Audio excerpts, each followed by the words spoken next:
Right, we're back again. We're here at British Library. This is one of the few venues in central London where it's quiet enough, though you will hear the occasional siren go by and the occasional motorcycle. Yeah, when they're late for their lunch. People are around, sitting around, listening to us while we're here. All right, this is what I want to go to now is back when you started coming in 2019, 19 or something like that. You came before that, but you started coming regularly in 2019, because I remember when, before I left, I met you. And when you started coming, what was it that, I assume you started coming just to talk to people about anything, but you started moving over into the Islamic world. Why? What was it that moved you into the Islamic world? Okay, that's not quite accurate, actually. I assumed I would be polemicizing. Well, so I wanted to speak to Hebrew Israelites initially. Explain who you're talking about. Okay, so there are certain sects or cults, or like a black identitarian Nation of Islam with the Bible. Think of it that way. They started in the 60s, some of them at the turn of the century, but because they used the Bible, I thought that's good, because we're both already versed, and I won't say well versed because I'm including other people, but versed in the scripture. And I'd read the Quran, and like, I have to be honest, it made me feel nauseous. Muslims, but these are Afro-Caribbean, Afro-American. Yes, that was my intent. But what I mainly wanted to do was help with the commission. So I knew that it was predominantly Islamic, and I was going to say luckily, but it's not. God's plan for me has been that everything I've ever studied or in my personal life has come to benefit me within my discussions. So I'd read the Quran. It made me feel a little bit sick when I realised, because before I had a liberalised view that Allah must be God and it's just all wrong. Like, because there is only one God, I reasoned to myself. So I didn't think of Satan with his small g. Like, I was thinking there is only one God, so maybe they've just got it all utterly wrong. And but it's a genuine attempt to, And then when I read it and I realised that it not only was like nonsensical in as much as, not compared to itself, although it is, when compared to the Bible. Allah is saying, I am Yahweh, but he never mentions the name Yahweh, and he's forgotten, and he contradicts himself, etc. And when I saw how Jesus was betrayed, and I felt desperately sad that there are people truly believing that they love Jesus, even though they're Muslim, and yet they don't know Jesus at all. And it's this other dude who, was making clay birds and talking in the cradle. And then I saw the stories are lifted from other sources, and I thought, what, Jibril couldn't just nip down, like he had to go off and find these texts, these apocryphal, like heretical stuff. So I always liked arguing, even when I wasn't as strong. I would argue from the vantage point of Islam if I was speaking to a crit, just for the sake of debate / argument. So yeah, I already had a background, a grounding in Islam theologically, or polemicizing it in my personal life.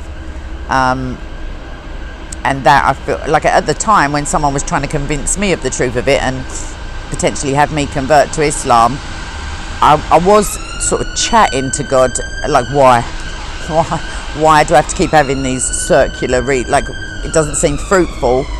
And yet it all came to bear that when I walked into Speaker's Corner, I thought, oh my gosh, this is easy, because I'd had one-on-one intense, like a persuasion. So, and I'd already defended myself utterly against that, and then grounded myself again in Christ. So I felt ready to take on. The very first time I walked in with a view to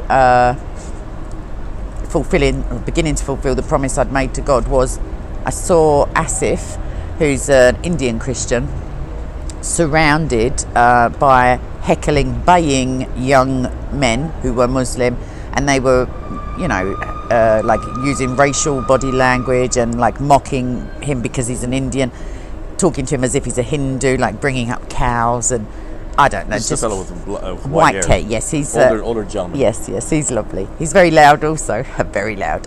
So without really thinking too much, I just went into the circle and stood with him, and then just deflected some of the attention away from him. And someone said, wow, in the Bible, and I just got my Bible out, and then that was the beginning of that. And it just happened to be a Muslim who engaged me the very first time that I was there for a debate.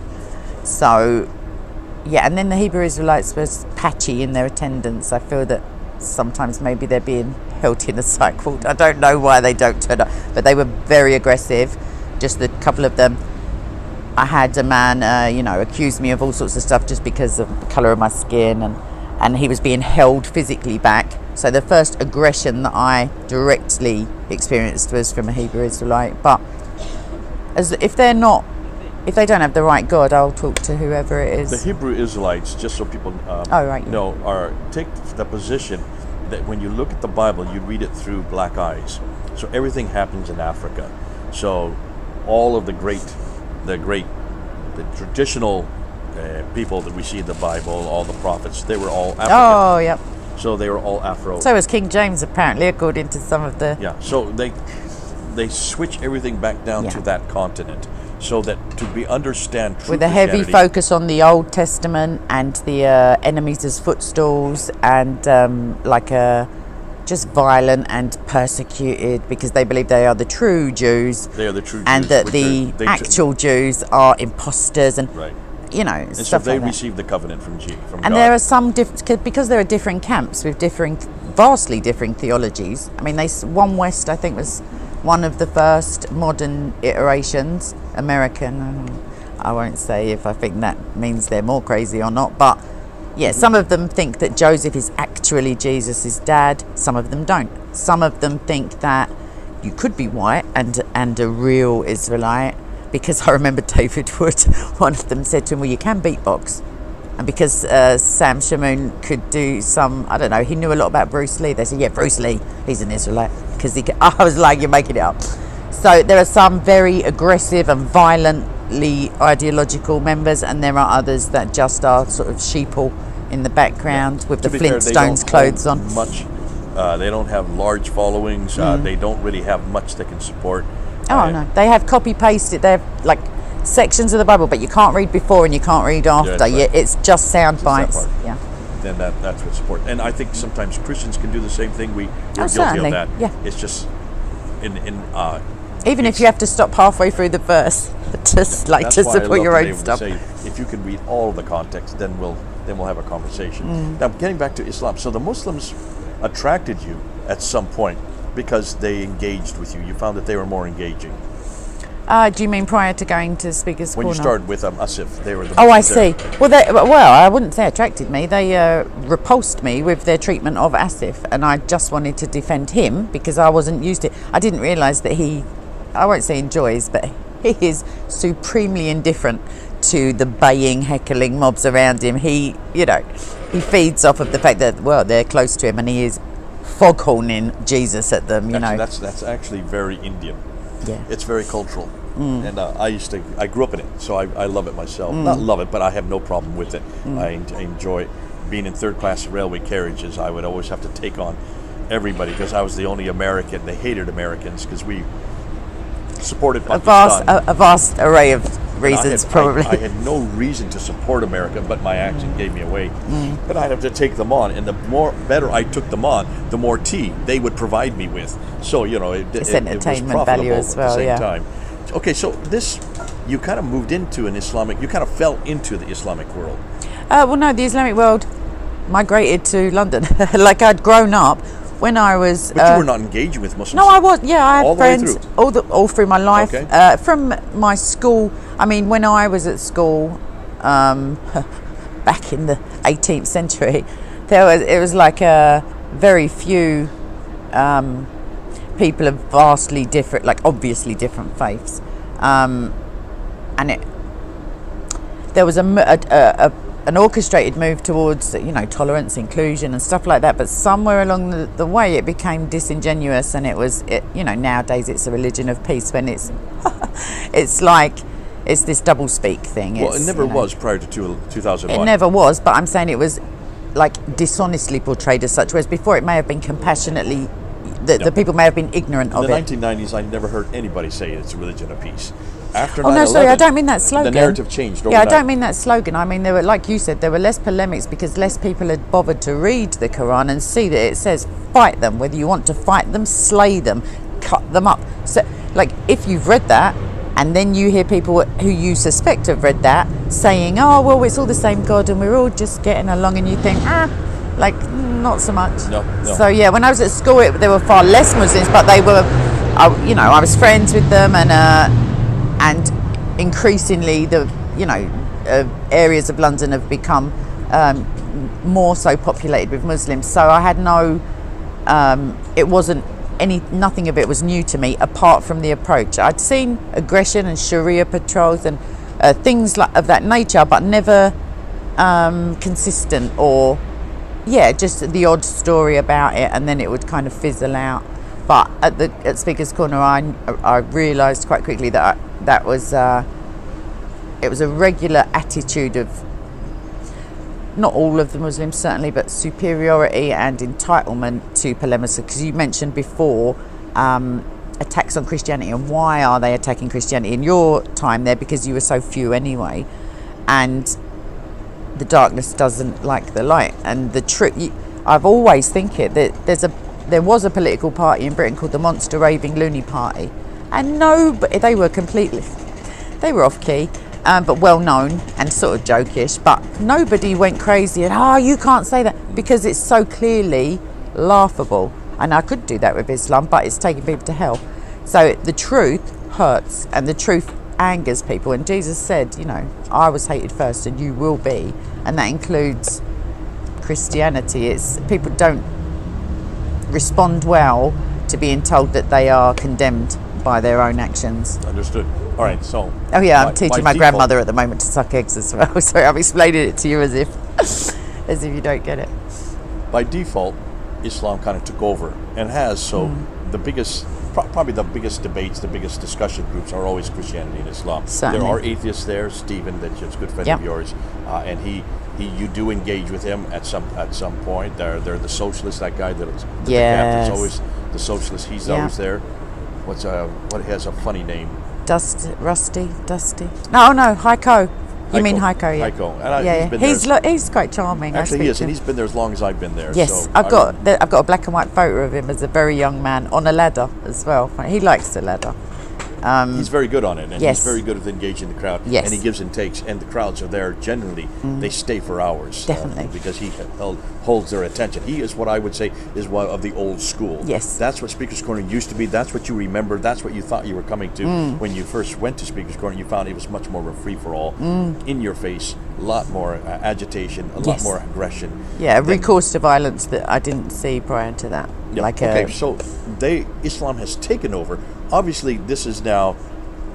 You almost have to be prepared for it, and you've learned an awful lot of new ideas. You've learned a lot more about Islam in the last 3 or 4 years that you've been there.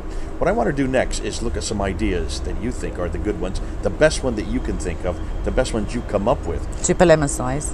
In Islam. Yep. Working on it. But we'll bring this one down to a close because we're about 13 minutes into it. Just to kind of walk you through, as you have engaged in the last 3 or 4 years, what was it that pulled you into Islam? In this case, it wasn't by choice, it was by necessity. All right, this is Jay and Brilliant. Kay here at the British Library. Well, for now. We're joking. Okay. We were back here at the British Library. You can see the sign there behind us. People walk back and forth. You'll probably hear a siren or two being in central London, right off of Euston Road. And we're talking about Speaker's Corner, your experience at Speaker's Corner, and also the enormous amount of how that has impacted on your life. Speaker's Corner that only happens on Sundays. What I'd like to finish this whole series off, what I'd like to do is talk about some of the ideas that you've come across. So what are the best, if you can just stop and think, in the last 3 to 4 years, what are the best arguments you've heard? Against Islam. Against Islam, and also, what are the best arguments they've thrown at you against Christianity? Okay. So both apologetics and polemics. Okay.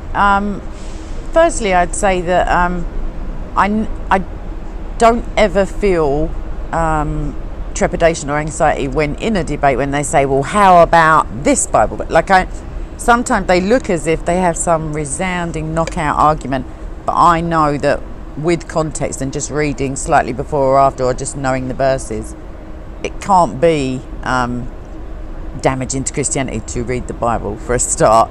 Okay, but, so you always have your Bible with their you. best arguments are usually self-refuting arguments if you look at them in a calm manner, maybe at home. If you were poring over it, you'd say, oh. But sometimes the high, like octane atmosphere, and that you're under pressure to answer. So and their mannerisms, the fact that they're so aggressive, and yes, they say, we're going to and get you on demanding this. and disingenuous. I mean, I'm very talkative, but you can be steamrollered, like literally verbally, kind of like machine gunned.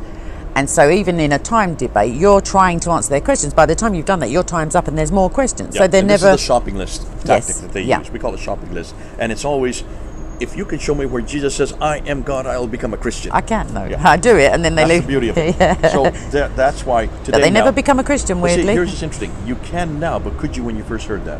I would have taken a more circuitous route. So one of the blessings for me, I mean, I'd read the Bible, and at school I did like a book study between two different books of the Bible, but that was many years prior, and I didn't really take religion too seriously at all. So I would have been able to, with like a half hour and a casual attitude and just flicking through, but I would have made a more complicated case. And I feel that now I'm able to go, I'm not brilliant at referencing. The Holy Spirit definitely brings up verses into my mind that I had forgotten, or I would hear the words and then maybe I have to search engine to find the reference. But that's inordinately useful, because by myself I'd be maybe thinking about lunch or something, I don't know. But I'm just sorry. repeat that, so all of you can hear. The Holy Spirit gives her the right words. Certainly. He gives her that's actually comes straight out of Scripture. all right, That the yeah. Lord will give you the right words. Yes, if you you're pray in for the battle- wisdom also, yeah. If you're in the battle for Jesus Christ, the Holy Spirit will give you, infuse you with the right words, the right phraseology, even the right references. God will fight for you, and you just need to be still.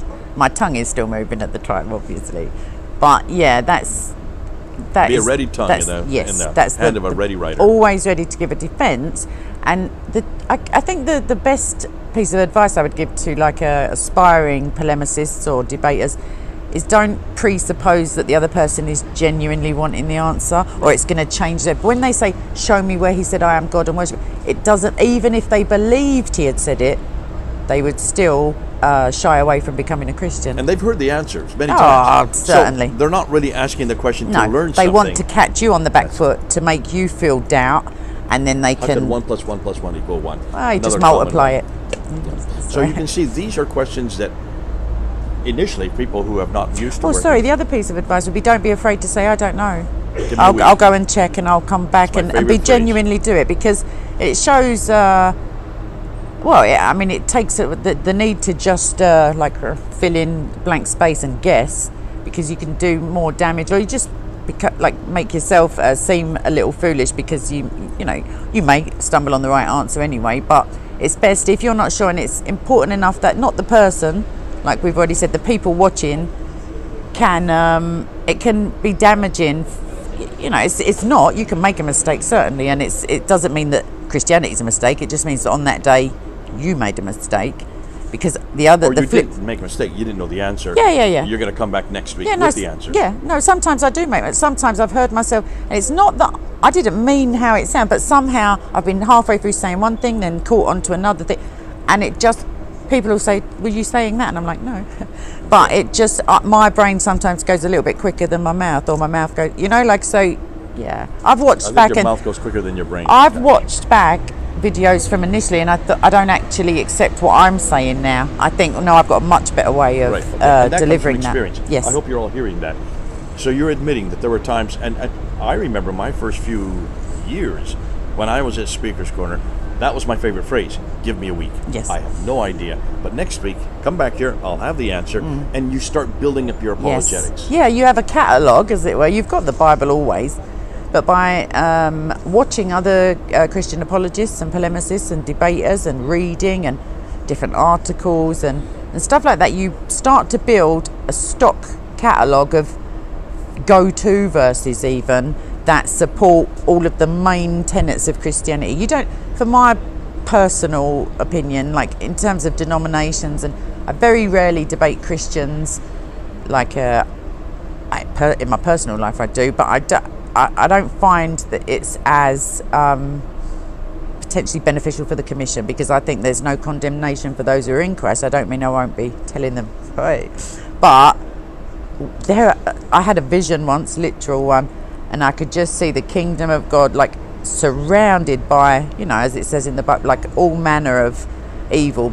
Islam mainly, the thing that I saw. But I envisioned the Christians on the inside arguing about Nicaea, and I was like, oh, for God, they're banging the doors down, violently elbowing their way in, and we're like squabbling between ourselves. And I just find that really sad, because we're missing the opportunity to save, well, not personally, but assist someone's salvation and like being snatched from hell. And it's such a massive privilege and responsibility that we can get sidelined in ego and wanting to be right, because if you're a debater, the strong chances are that you're the kind of person who likes to be right as well. But like Bob said to me once, there's no point winning the argument if by doing so you're losing the soul of the person who you're trying to help. So it's about tempering and thinking of the bigger picture. I mean, God's got the bigger picture, certainly. Okay, so but, apologetics, you're finding you feel quite adept in it now. You've been Yes. doing it for quite a few years. You're And getting a lot I've of the studied answers. theology since then. All right.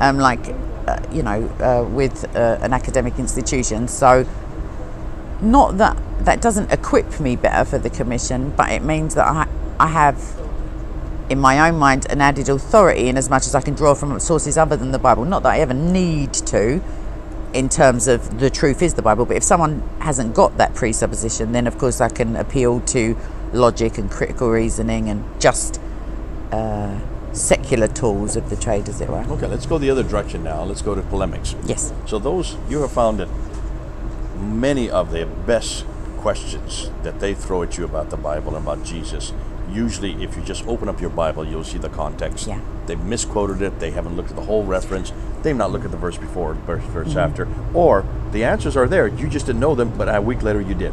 There's And you're building seeming it up. contradictions as well, but they're not. Things just off the top of my head, the most recent one, not that I've just heard it, but the differences between the gospel accounts of Judas, between Luke and I think it's Matthew, and they say, well, it's completely different. One, he falls forward headlong, and the other, he's hanged from a tree. Hanged from a tree. And yet Luke And is a doctor, and if you were hanging from a tree in the heat for a few days, you would eventually fall, and your guts would spill out because of the bloating. And It's so, looking at two different time sequences. yeah, and it's looking at what the writer is, who the writer is as a person.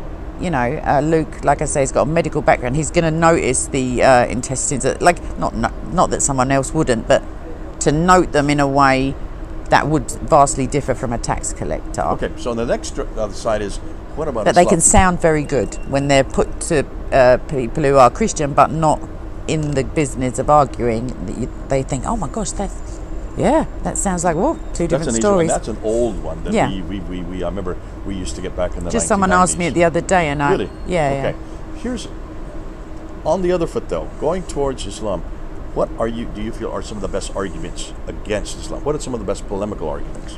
Okay, so in terms of efficacy with Muslims, using their own standards that they have decreed, like there is no contradiction in the Quran. That's one of the best one. There are, some of them are in the same, like ayah, like it'll have a comma and then it contradicts itself. So in terms of putting a chink in their armour, they've always been taught there are no contradictions. It's clear and concise and whatever.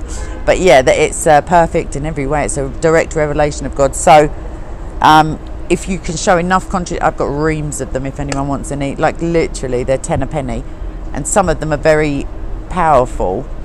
And once you get that in, if they accept it intellectually, then you can. This is a friendly bee just coming around Well, to say hello. you say- he wants your tea. Yeah, he can't have it.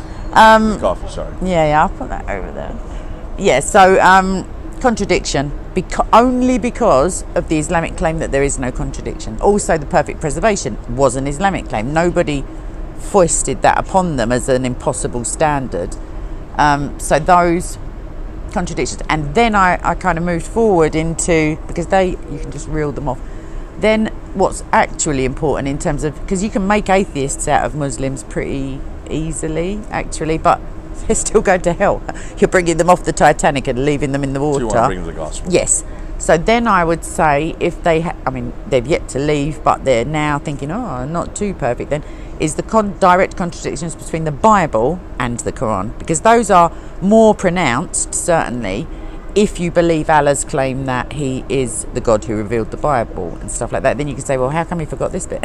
How come he says the opposite of that part, but God doesn't change and God is, like those kind of arguments. And then the linguistic ones, like the imperfection of his revelation, just the humanness of his portrayal. I could literally, once a friend of mine and I, we took one or two ayah, and we spent 2 hours on a video just picking it up, just decimating it. Like, there were so many differing ways that it was outrageously nonsensical, and that was just like accidental, really. We just carried on filming. No. So You've not taken a course on Islam yet, have you? no, I described myself initially as a polemicist, as opposed to an evangelist, certainly, although the Holy Spirit I do find myself like, taken up, as it were, and I always think, oh, that sounded good, I wonder what I was talking about. Like, I just feel it come over me. But I always liked arguing and liked being right and liked winning arguments, so where have you didn't take learned much all of this material about the contradictions, I and see. about the preservation, So, and about all these initially when I was being when the internal contradictions? initially when I was being I'll say pressured, to put it kindly, to become a Muslim or to accept this what I like to call twaddle, I made a point, just me, I don't even think there was internet really at that time, maybe a little bit, but yeah, I just made a point of reading the Quran, as painful as that was, and coming up with mainly at that point it was contradictions between the Bible and the real God that I knew. Well, I didn't know him very well at that time, but the real God, or the Christian God, and this other stuff. So I started off with that, and I'm naturally quite cynical, sarcastic, and before Jesus, definitely.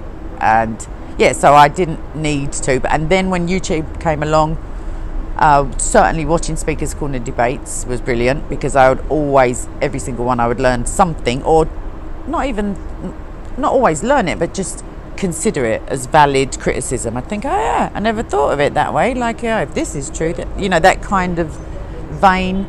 And people such as yourself, Rob Christian Prince. Oh, I love that man.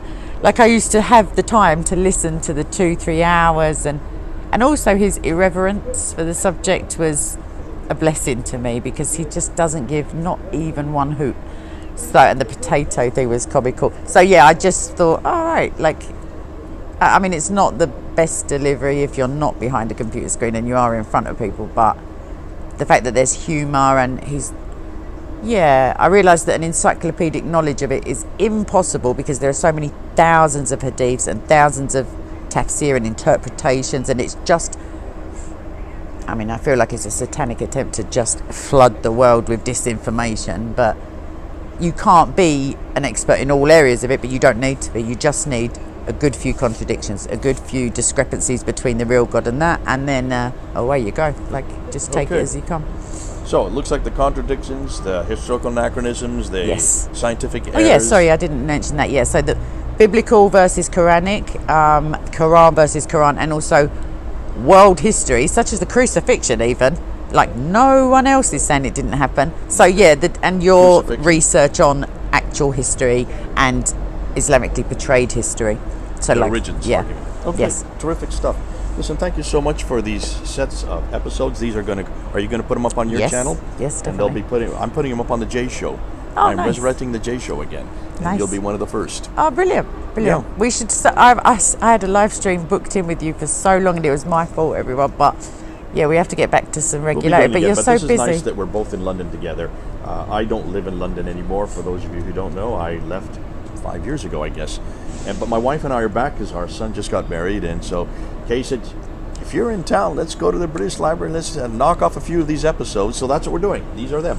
And it's been good I wanted to walk you through your experience, your why you came, what you've seen in the last 3 to 4 years, and some of the arguments that you have found to There's one other thing that I would mention. So you if anyone's unaware, Jay has got, I think it's like the first, he'll let me know in a minute, but academic courses. So I found that taking theology at university was everything I've ever done. God has made it like a Romans 8:28, you know, of benefit to me in my polemicizing and apologetics and theology. But in terms of like a unique,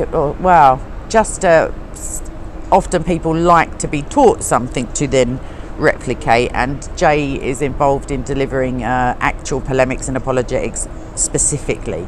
Like you're talking about the MAPI course. Yes, I am. Yeah, Master of Arts in Apologetics and Polemics. Yes, which is the first kind in the world. Unprecedented, exactly. This is the first, and you're right. And this is not just for academics, by the way. Yeah, no, I might have just played it up a little bit. For those of you who don't know, we did agree. I agreed to put together the entire degree. It's a degree program. It's 10 courses, 8 weeks each one. Takes 2 years to get all the way through them.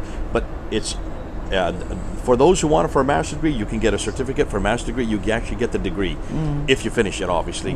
Yeah, you don't just get it as you walk in. Yeah. But I agreed to do this degree with the understanding that people who don't want to get the degree but just want to hear the material, show up for the lectures and receive the PowerPoints. That is there for them as well. People like you. So if anybody who wants it for personal enrichment, we call them PE students. Yes. They only pay $200 for the entire course. That's amazing. And you get all 8 lectures, plus you get all the PowerPoints. Now we're up to 80 lectures, obviously, because it's 10 courses. And that's available for any of you who want it, and it comes to you because it comes by Zoom. Yes. So, I would advise anyone considering, experience, like come to Speaker's Corner. Don't come down maybe with like in a crusadery kind of, like just come and feel it out and watch see. To begin with. Exactly. Look for Kay, look definitely. for Hutun, look for Bob. Come out for food with us afterwards, and we're happy to. We had 2 people. You go out and have some coffee and then some food afterwards. You say coffee, I say gin and tonic, but yes. Gin and tonic. Yeah. And you have some We food. had 2 first-timers last. It was excellent. The guy had committed to Christ last year. He'd said that our videos were like a part of that journey. I was so touched and everything. Yeah, and he brought his wife along, and they'd come all the way down to London from a different part of England, and that was really touching and lovely.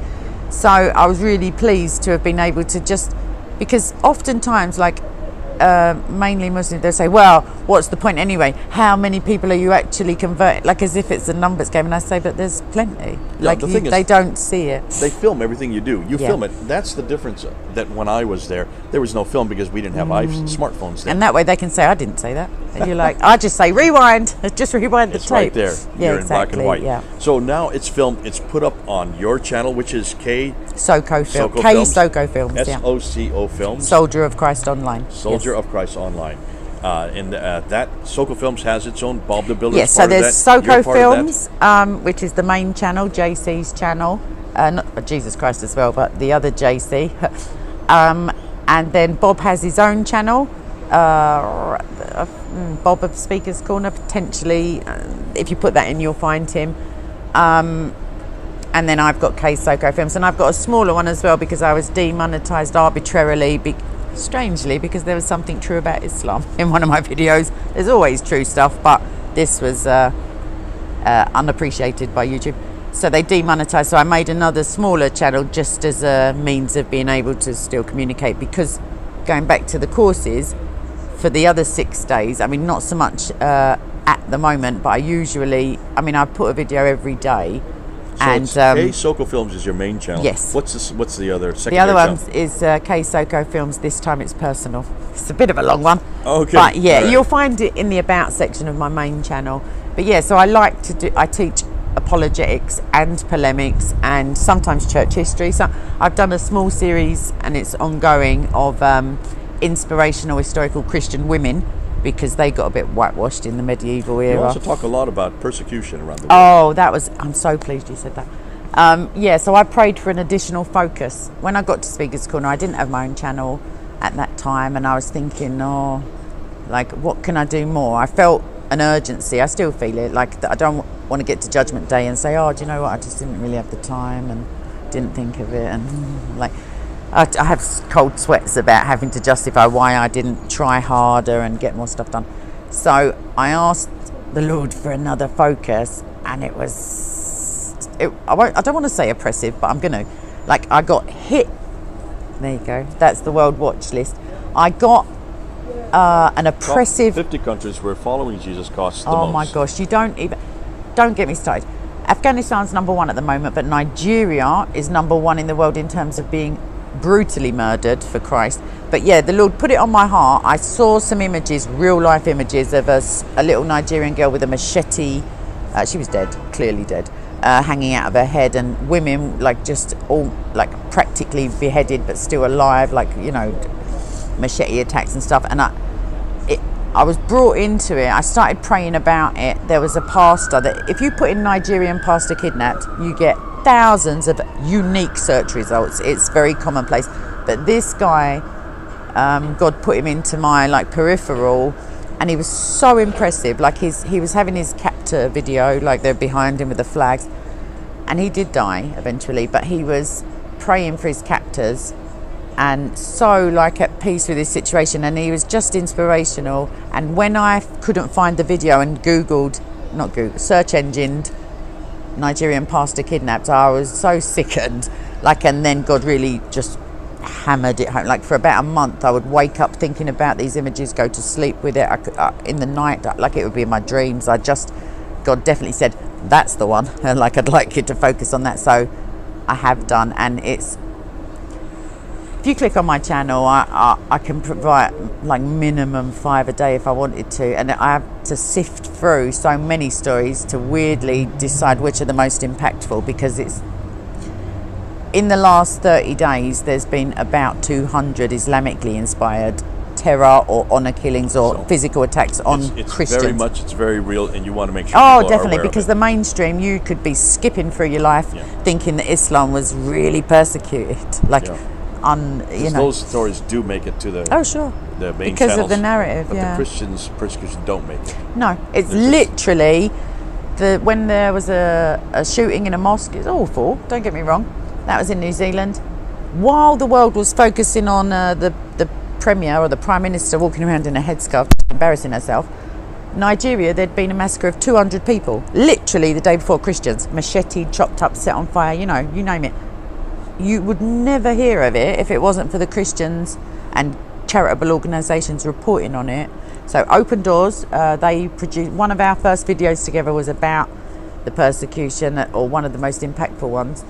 And yeah, so they publish a top 50 every year, which is horrific reading, but still necessary. And then there's an ongoing compilation, Christian Concern, International Christian Concern. They have news stories that I often read at Speaker's Corner, or Raymond Ibrahim. Robert Spencer's excellent. He and David are now collaborating, doing like a Jihad Watch thingy.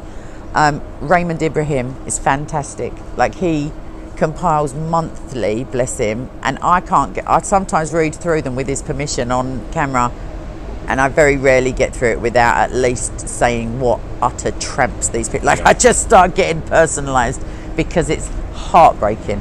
Like, you have to detach from it, but I'm not. So that's Kay in a nutshell. She hits many different tangents. She is involved in many different areas. Yeah. And my interest in you is because of Speaker's Corner, because we share that in common, and we know each other. And because you love me and we're buddies, obviously. That, of course. But I mean, as far as the goes without saying. As far as why we're doing these interviews, is because of Speaker's Corner, and that's what we've done now. We wanted to get your background, we wanted to get your history, we wanted to see where you've come in the last 3 to 4 years, where you're going, what are some of the main ideas, what are they engaging us with, and what are we engaging them with. Been terrific having you. Thanks so much. I'd like to, anyone who wants to come and have a look at my channel, there's no pressure, but obviously subscribe and press the bell and do all the We're going to have it right down. If you look down below, you'll see the name down there. I like seeing new people. It's nice because we have a little sense of community, and I oftentimes when I'm premiering something, I'll be in the live, like I'm watching it at the same time, and I like being involved in the live. I just like it. One thing I love about Kay is not only the fact that she is involved and engaged, she actually puts her face above the parapet. She's doing that both on YouTube, but she also goes down to Speaker's Corner, and she goes down there with the camera and with the mic and takes on the Muslims, many of them who are huge bullies, and you hold your own. That's because you Yeah. have the street smarts, and so you do I've have got a unique, Jesus. You do have a unique personality. And my mouth, yeah. And you've got Definitely. a great gift of the gab. Everyone's really pleased it's unique, Jay. They're like, can't take two of them. I'm only joking. So yeah, maybe come and have a look at one of my Speakers Corner debatey ones first, and then, because sometimes the church history, and I try and deliver it as interestingly as possible. But And then comment at the bottom, and really yeah, encourage say her. I'm here from Encourage Jay's. what she's doing, because we do need it. She needs to hear that. It's good for all of us to know. it's lovely when people Be are honest about it. Be positive. honest. You don't have to agree, but sometimes the capital letters entitlement, you just think, oh, go away. But with love and Jesus and stuff. Okay. So yeah, thanks ever so much. It's God bless you. it's been a pleasure, an absolute Kay pleasure. and Jay, over now. God bless. Bye bye.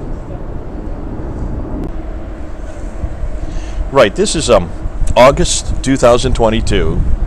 I'm here with my good friend Kay. Kay, we've known each other what? A few years. Not giving away my age or anything. I'm not giving you away your while. age. A while. Back in the 2014, 15. When did you start coming to Speaker's Corner? That's a very good question. Regularly, every week with a commitment to Christ would have been, I want to say 2019 or 18. Okay, so before, but we knew each other before that, Yeah, because I I knew left. Bob also. I left in 2017. Yeah. The And then Bob week took before over from you. Bob came. Yeah. Well, actually, Hutton took over from me. And well, no, I didn't mean officially. I just meant in terms of having a loudmouth person in the park. Because then when Bob left, They're both loudmouths. I came. Well, that's true. That's true. But in two different ways. Yeah. So Bob came looking for me the week after I had left. Missed each other. Terrible timing. It wasn't until the next year that I met him, and then I met you as well. We went out and we had coffee together, and I think that's where I suggested to you that you get a YouTube channel, and you did. Yeah. Well, tell us about that. Okay, so initially when I was first at the park, it's a part of my, I guess, it was a pretty dramatic recommitment to Christ that I had, and some spiritual unpleasantness, I guess, prior to that. And then I did a bit of a Martin Luther, I suppose. I pleaded and said, no, if you can just be with me through this, then I will, boldly proclaim and not be ashamed of the gospel, etc. But I didn't want to rush into it or be self-willed, so I made that commitment, and then I carried on praying about it consistently. And then an atheist friend of mine said, Kay, can you do me a massive favour, just out of the blue? And I said, yeah, sure. Please come to a place, it's called Speaker's Corner. And I was like, okay, because I'd been praying about going to Speaker's Corner. And then initially, it's horrific if it happens to anyone. The only comments I ever saw were on the Muslim channels before I met JC, Soko Films.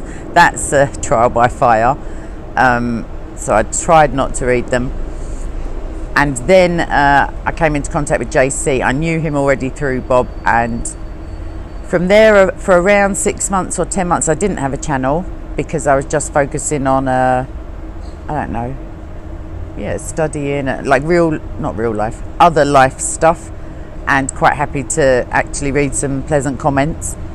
And then I thought of what you'd said, and some other people said it also, and I just felt that there were 6 other days in every week that I could be reaching out to people, because I felt so far away from Jesus at one point that actually, without being overly dramatic, videos of you and Bob, even though Bob and I have a challenging, like a discussion life as it were, however, his videos, yours and Soko's particularly, literally saved my life, my spiritual life and my physical life at one point. And I wanted to be able to, in some small way, replicate that for other people, because I feel like my style is differing in as much as I see some Christian channels and they're lovely people and I know them, but I couldn't ever visualize myself like sitting in a pub with them or having a laugh. They seem pretty like staid and not pious, but like Not decent, street love. smart. Exactly. You're from the street. Exactly, you Jay. feel comfortable there. Well, yeah, I try to. I modify my interactions with people based on how comfortable they seem. So if they seem uptight weirdly, I'll be less, I'll be more street, as it were, Well, because I think it puts people at their ease if they realise you're not levitating to the bathroom in the morning, that you've actually got struggles yourself. You represent a demographic in Christianity that's not well served. More than that, there aren't many spokespeople like you. I think you're unique. You and Bob So does in some Jesus. ways are unique. Thank Because you, you do come from that environment. You come from the streets. You come from where the majority of British people live. Yeah. But they don't understand Christianity at all. No, that's And it. when they think of Christianity, they think of cold churches. Yeah. They think of Boring sermons. boring sermons. Yeah. Put you to sleep. They don't see how it's actually lived out in practice in the real life, in the that's real it. world, which is what you do. And in some ways, one of the attractions of your channel and attractions of your background is you come from that. You're able then to talk to a camera, or in your case, the laptop, and you're able to unpack from your perspective who Christ is to you, what for sure. Jesus means for you. Yeah. And one of the things you've really latched on is Speaker's Corner is a perfect venue for that.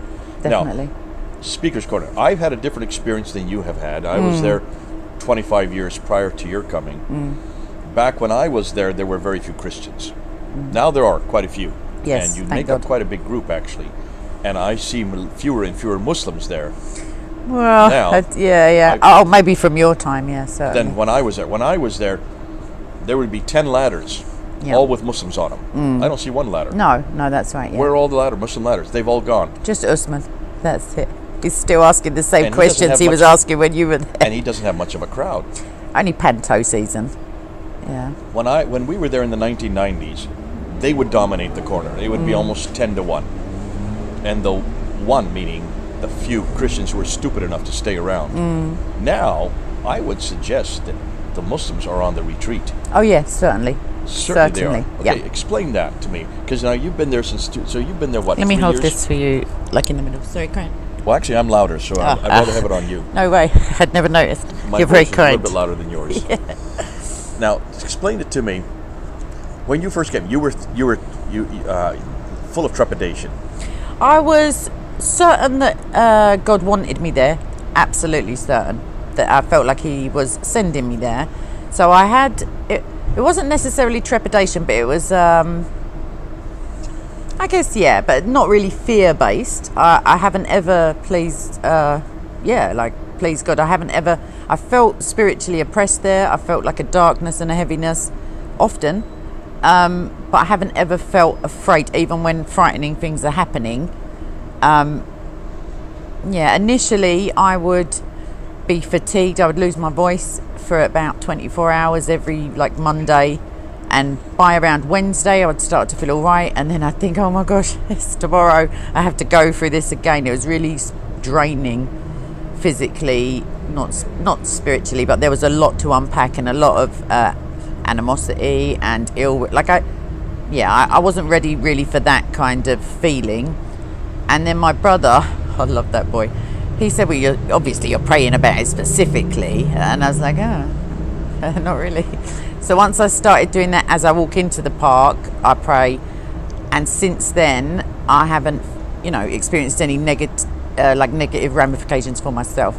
In terms of Islam on the retreat, what I see is that. Okay, before we get into that, sorry. back up just to one more question on that. Sure. Okay, so you feel a lot of people feel intimidated when they come to the corner. You didn't, except the very first. I thought I was going to be intimidated by the cameras. In my mind, I'd always, prior to that, I have maybe 2 photos from my childhood that in my possession that I couldn't get to the family copies and throw them away. I didn't like cameras. I didn't like having my photo taken, my voice on recording. I know you can't believe it. Well, look at you. Exactly. Here you are right now. As I walked in, that was 8 lifted. minutes today, no problem. God literally lifted it there and then, because I had half a plan to hide behind the camera people and just kind of but that just evaporated, and I found a boldness. I mean, I've always been bold, but it wasn't wholly mine. It was wholly her mine, but it wasn't completely me. If you see, I managed to keep my patience when when I was watching it back, I was thinking, oh my gosh, Yeah, okay. it's definitely not me. So yeah, I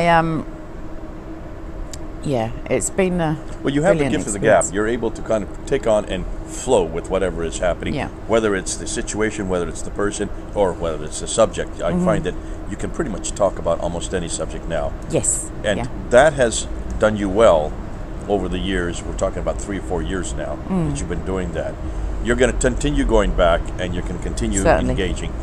What are the high points, or what are the maybe the high points too, but some of the high discussions, the best discussions you feel you've had, or that you remember the most? Yes. Okay, so in terms of impact and trying to unentangle people from Islamic ignorance and belief. I don't mean ignorance in the belief, I mean the ignorance of the true facts of Islam, if you see what I mean. Because I find that the average Muslim on the street, they say, really? It doesn't say that. And I go, like when I'm charmingly cornering them or something.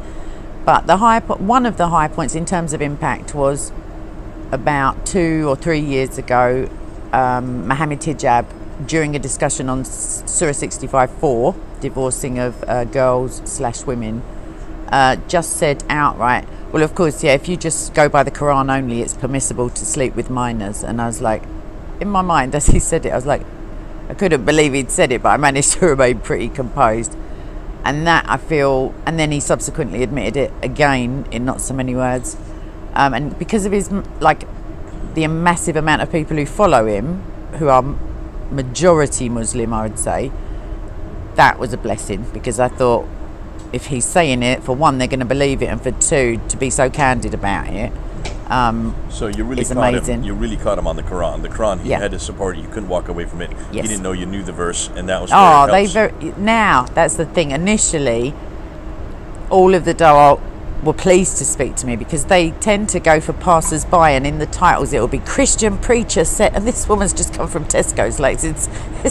She may not even They're be all a on their way Christian. to see the music Exactly. venue, which is there in the park. Usually it's the Christians on their way to the park to Yes. see some music. Yeah, or, and when they say Christian, they mean white, usually. Right. Like, it's just generic. They must be Christian. They're not in a hijab. But yeah, so firstly, they were quite keen to speak with me. thinking you were one of these tourists. And then, well, maybe, or just thinking, oh, just a girl. I don't know. They just wanted to try. And after a little while, they became a bit more reticent. Yeah, so... Now, is that yeah. because you're a girl, or is that because you're knowledgeable? No, it's because I kept making them look foolish, or making them look... So knowledgeable. Yeah, without boastfulness. I Being think a it's... girl, was that a disadvantage? No, it's an advantage, I feel, because there's less testosterone, there's less posturing, and I can get away with saying things, certainly. I use humour, which is a vastly differing approach, like I intimated, between maybe... I mean, Hatton's quite funny, but that's not her... It's not my main goal either, but I diffuse situations with humour because it seems so laughable sometimes that you can't remain angered if some people do a jolly good job of it. But generally I get away with saying things, and oftentimes I feel like they don't actually get the joke, but the people watching do. So it can come And across in a as sense, unkind. isn't that but- who your audience is? Oh, certainly. Yeah, that's another thing I wanted to Explain pick that up to the on. camera, because a lot of Definitely. people may not know that. Yeah, so people say, why do you speak to Modine? Why? Hashim's never going to change. These are like loosely members of the Dawah. And the reason is, and I figured this out very early on, I genuinely think it's... I mean, I know that it's not me who's going to convert anyone. I just have to make a chink in their armour of ignorance, or I don't know, hatred for God, and then the Holy Spirit will get in. But I know that I would never have had the hundreds of thousands of views that I had via the Dawah channels in places such as Pakistan or Saudi Arabia, or predominantly majority Muslim countries, without these people. And that's a part of my prayer when I walk in, that that the person who needs to hear what I have to say will eventually watch. And I don't know when it's going to be, but the thing about the internet is it's kind of around forever. So the Christians that I know now, my channel members, my friends and stuff, one of them said to me last night, yeah, I take notes from your stuff. And I was like, you could just ask me. I couldn't believe it. I don't know, it was edifying. But Yeah, so I know that the Muslims or the humans, as I like to call them, who need to hear it will hear it. And sometimes you can hear stuff for years, and it's only when you're teachable or when your ears are opened that it's beneficial. So I pray for Hashim. Like, I hope that his knowledge of the Bible isn't condemning him even more because of his, duplicitousness in exegeting it. But it's not for him that I'm debating him. It's for everybody else who's there and can hear me. And that's something that we have picked up from the very beginning. We knew this, and I've been trying to tell anybody that comes to Speaker's Corner, the guy that or the guys, plural, that you're engaging with are not the ones you're trying to convince. Certainly. Remember, they're not going to be convinced. They're there. They're professional. They come every week. Yeah. They're there to try to find a chink in your armor, to try to come up with some type of one-liner that will shut down the argument. Yeah, it's disingenuous and then they can yell anyway. Exactly. And then they can put it up online and they have conquered.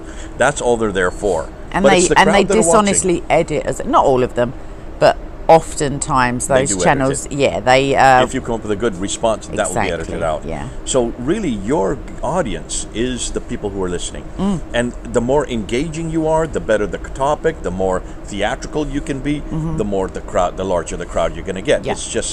It goes with the territory. Yes. And that's one of you've picked that up because I've seen that with the way you've been able to engage with people and confront them and hold them and not let them walk away, keep them back. Bob is able to do that. He has a louder voice. He can do that just with the strength of his voice. Hatun is able to do that just because, they do walk away from her quite a bit, and her voice. Well, sometimes that's preferable, though, to be fair, than when they hang around. So and in walking away, you can use that to your advantage. Oh, sure, yeah. Because her material is so devastating and so damaging, and in some ways she is able to bring things to the table that others are not able to do yet. But this idea of Speaker's Corner has been your craft for 3 going on 4 years, something you will continue to do. I'm going to bring up this to a conclusion now, and what I want to talk about then in the next episode is what is the content that you're using that you find is the best or not the best. So let's go ahead, say goodbye now. This is Kay and Jay. As you can see, we're at the British Library. Back behind the fellow over here. It's a very unflattering angle of Newton. Bless him. With his compass. Yeah. But you all know British Library. We love British Library. This is where I did a lot of my research, and this is the best place for us to do interviews on a beautiful day here in August 2022. All right. God bless you, Jay. Thank you. Over now. All right. Bye. Right, we're back again. This is here at the British Library on a tepid August morning. Well, actually, it's just coming the afternoon. I've asked Kay to come down here and just to unpack some of her own ministry, to unpack some of her background. We did a episode looking at the history of coming down to Speaker's Corner. What I would like to do is now ask you about the different ideas that you have used. Thinking back in the last 3 or 4 years, what ideas are you found have been the most cogent? Now, obviously, Speaker's Corner is more than just Islam and Christianity. Certainly. You've got atheists, humanists, Flat Earth Society, Nation of Islam. Yep. You name it. It's a bastion of freedom of speech. Excellent. And you said they just celebrated the 200th year? 150th anniversary of the Act of Parliament that enshrined the right to hold forth in that place. Okay, so that's 150 years. Yes. So 150 years. It's been around longer than that. Yes, certainly. Closer to 200 as far as its actually usage as a place. Yeah, because of the there are 2 theories, but there's a hangman's gallows. The site of the Tyburn tree is very close, just by Edgware Road Junction. So people would have their last words and their, Well, that was what I was told. That every Sunday they would have the executions, and fun for all the family. Because there was no TV, there was no radio. This was the entertainment of the week. Such and you'd come there with your sandwiches and you'd watch the execution. But before the execution, what I've been told is that the accused were they were given a soapbox. Yes. And they were allowed to give their last defense as a way of trying to obviate their crime. Yeah. It never worked. Or they still got contrition or something like that, yeah. And they would give their last defense, and then they would be marched up, they were hanged, but the boxes were still there, and so different guys would get up and they would start, the crowds were there, and so you'd have your politicians or your preachers who would just start preaching, and that's why it became Preacher's Corner, because of the crowds that were left behind. They had the whole afternoon to to listen to these crackpots, or in some cases, well serving and also very eloquent speakers. Now today, we have carried on from that. It's still near the same place. It's still back there on the corner of Hyde Park, right there at Marble Arch. Yes. And you have been going to 3-4 years. I went for 25 years, and I think Mansour beats me. He's been there for about 30 years. He's still going down there. Mansour, good old Mansour. But some of the comments, some of the things, some of the topics that come up, it's changed enormously since I was there. I left in 2017. We're 2022, 5 years down the road. Going back just a few weeks ago, getting back up on the ladder, not only physically does it, I don't see many Muslims anymore. When I was there, they dominated. It was almost, we thought about 10 to 1 in the afternoon, not in the mornings, but in the afternoon. And we were always the minority, surrounded by enormous amount of Muslims, and it was always attack against us. Their speakers were not talking about Britain, they were not talking about politics, they were talking about Jesus, the Trinity, the divinity of Jesus, the authority of Scripture. And I was always curious, why were they always attacking Christianity when we were so few in number and we weren't on the offense then? We had nothing. There was no polemics back then. I knew of no polemics. There was no training for such a thing. There's no school that gave us any idea on polemics. Today, yes, but not back then. In the 1990s, 1992, I started. And so today, as I went back there a few weeks ago, I looked around and I remember at least 10 speakers, Muslim speakers, on at least 10 to 12, sometimes 13 ladders with their talibés around them. So they'd have their groups around them. Talibés means students, or they would be teachers, ustads, or khalifs, or pirs, or whatever name they gave, sheikhs. They would all have their teachers around them, and you'd have to push your way through their students to get to the speaker. And they would punch you, they would elbow you. I would come back with bruises on my midriff. It was not a pleasant time. I didn't see any of that, and I don't see any of that. What's going on, and what's happened? Okay, so in terms of, I feel like it's potentially a little skewed in as much as, I was thinking as you were speaking, the Queen, I suppose, thinks the world is full of like the smell of fresh paint and red carpet. Everywhere she goes, there are people there to see I'm not comparing you to Her Majesty, and yet I feel that when you turn up, there are more Christians there by dint of they would love to see you and hear what you have to say. On a regular week, I don't see any decrease. I mean, from your time, I can't say, but the percentages of Muslims is still much higher. If not more.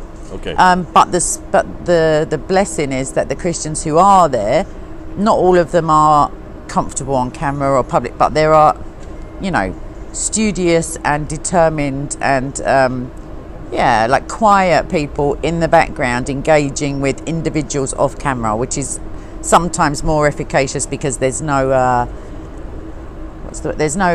like self-consciousness in terms of people are going to hear me say the wrong answer, or like for the Muslim at least, or for the atheist, or for the crazy person.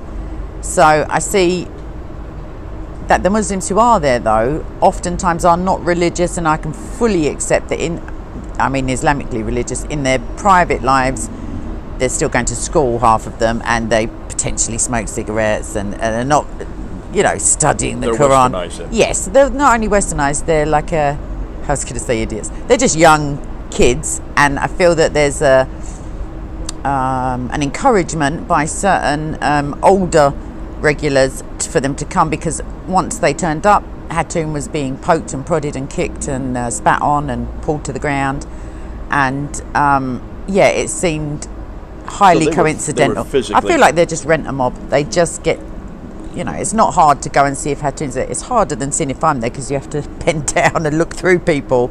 But yeah, they turn up with a view not for discourse or genuine discussion. Yes, for intimidation purposes and insults, and very childish, not very funny insults. I get offended not because I'm free speech, certainly, but I get offended because their heckling isn't very good. So I'm like, I very much appreciate comedy and laughter, and I'm like, if you're going to do it, boys, at least be funny, something to bounce off of. But something we can smile about. Yeah. So it has changed even since I've been there. But it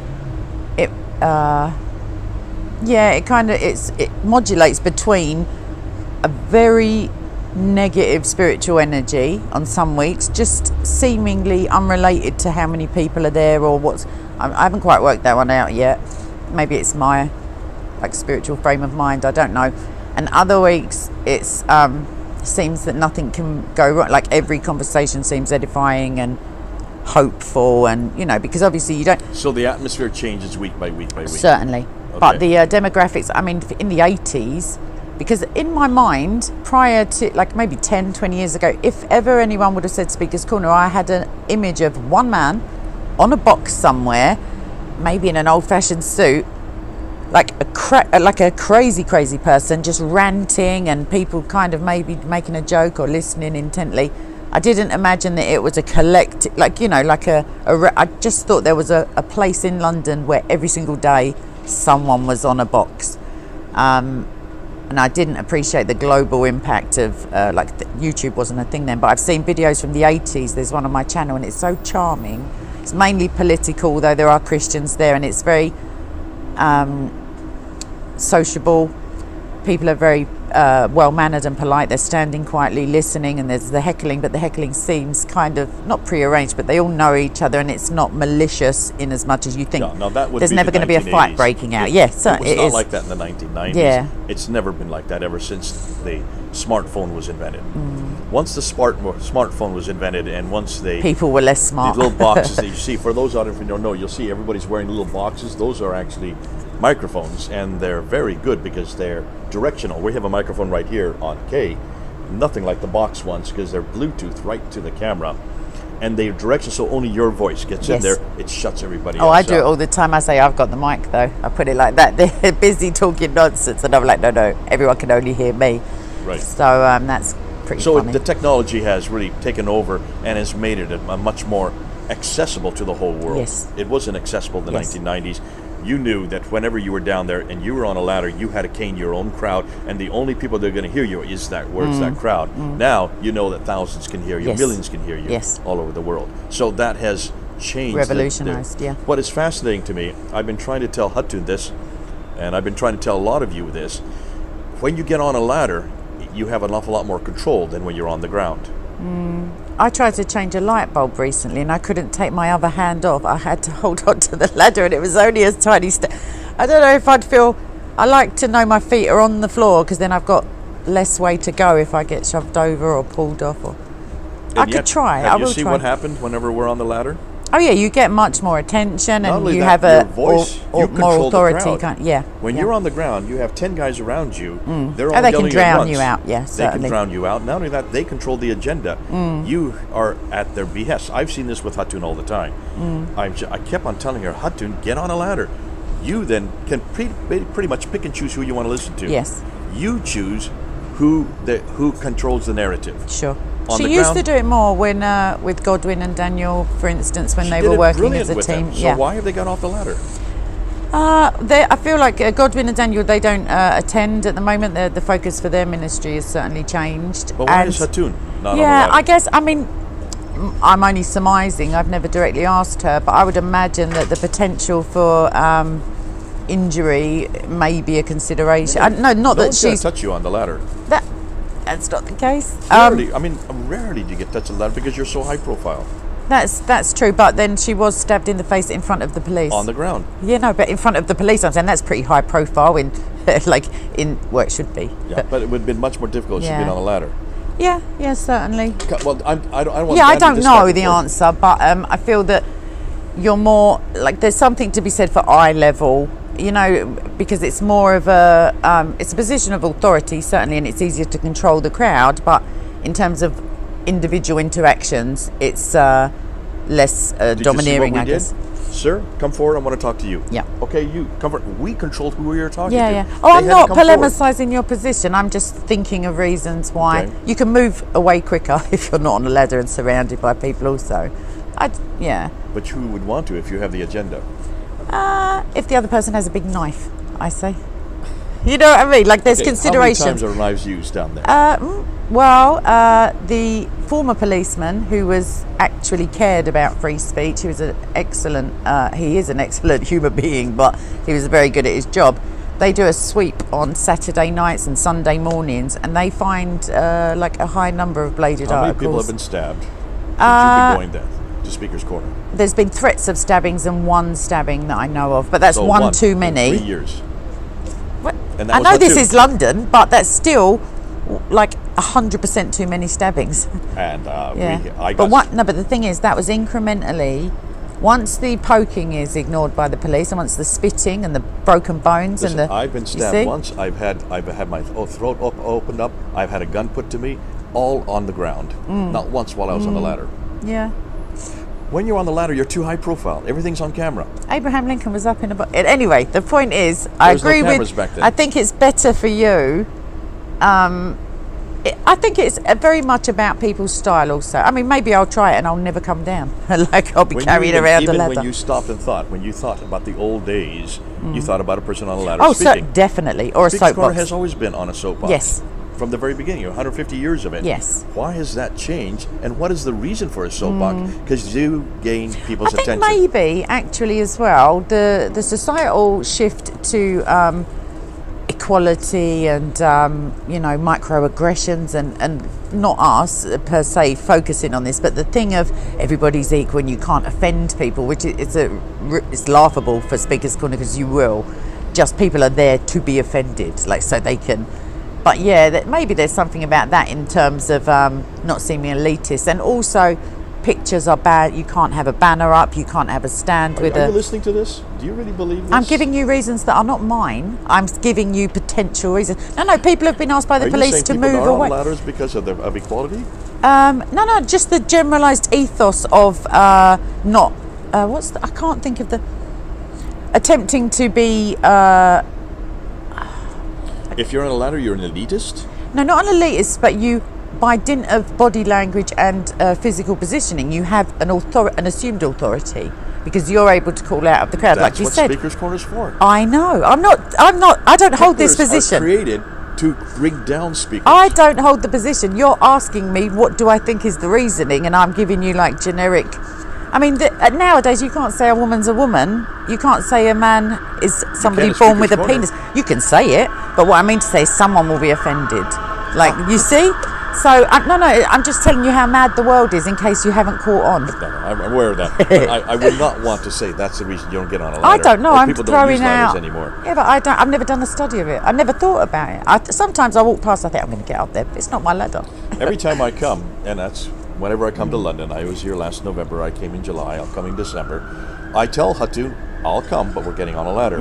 And she says, okay, I'll go get the ladders out of the garage. Then Yeah. she has to find them. Yeah, that's the other thing. Carrying a ladder all the way. I mean, Usman, bless him, he's very dedicated. He carries it all the way there. But John brings it. He brings it Yeah. every time. And I said, listen. if they provided soapboxes, I feel that more people would use them. Afterwards, I said, well, how do you think that went? She says, wow, a lot of people were listening. I said, look at all the cameras that are on us. Why do you think definitely. so many cameras are on us? Why are so many people listening? And look how much Well, it's content we easier got to out. film you if you're on a ladder as well, because you can stand right at the back. How much material did we get through? Oh, when I was in hours. November, you know how many films? You know how many films she made out of that 3-hour time? Oh, that I we can were on there? imagine. Yeah. 33 films. Excellent. Yeah. 33 episodes.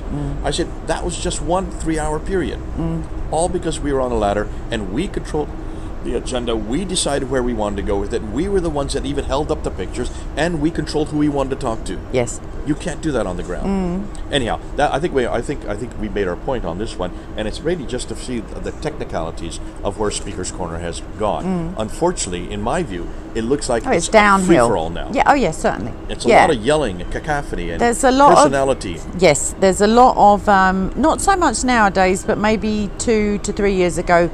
You could, if you were from a bird's eye view, you just see all of a sudden the whole crowd will just like sway, and there's a fight or some violence always a fight. happening. It's Yeah, always- because people, for all they want to be able to speak freely, and they do, they want to control the other person's speech. Oftentimes, when they are unable to verbally defeat them, and tempers do flare, and when it's hot weather, that's just any old reason. People don't like to be made to look foolish in front of others, so they resort to violence. And I feel like a lot of it is spur of the moment, unplanned, and maybe the person is sorry, maybe they're not.